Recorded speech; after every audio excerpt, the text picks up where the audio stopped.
Hello বন্ধুরা, সবাই ভালো আছো? তো আজ বানাবো পটলের তরকারি। পটলটাকে ভেজে নিলাম, নেওয়ার পর একটা মিক্সিং জারে দিয়ে দেবো কাঁচা লঙ্কা, শুকনো লঙ্কা, আদা, জিরে, টমেটো দিয়ে একটা ভালো মতন পেস্ট বানিয়ে নেবো।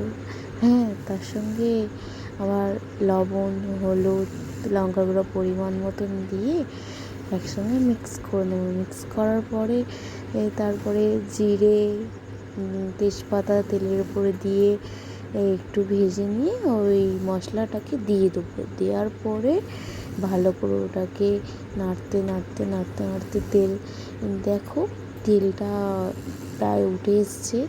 এই একটু ভালো করে নাড়তে নাড়তে দেখো তেলটা গাঢ় হয়ে গেছে। এর মধ্যে এবার দিয়ে দেবো একটু জল অ্যাড করবো।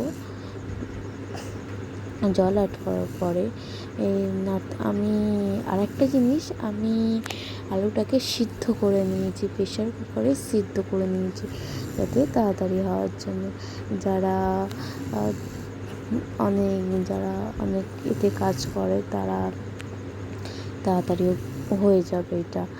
আর বন্ধুরা, আমি ফার্স্ট টাইম ভিডিও বানাচ্ছি, যদি কোনো ভুল ত্রুটি হয়ে থাকে ক্ষমা করে দেবেন। তারপরে পটলগুলো দিয়ে ভালো করে নেড়ে চেড়ে আমি এটাকে জল শুকিয়ে নেবো। যেটুকানি জল ছিল জলটাকে মেরে নেব। নেওয়ার পরে খানিকক্ষণ নাড়তে নাড়তে এই পর্যায়ে জল দিয়ে দেবো। জলটা আমার একটু বেশি হয়ে গেছে, জলটাকে মারতে তারপরে তোমাদের সঙ্গে আরও একটা কথা শেয়ার করি। প্রথম আমি ভিডিও বানাচ্ছি, সবাই প্লিজ লাইক কমেন্ট করবেন। তো আচ্ছা, ঠিক আছে। তারপরে দেখো অনেকটা গ্রেভিটা মরে এসছে, দেখতে পাচ্ছ অনেকটা জল কমে এসছে।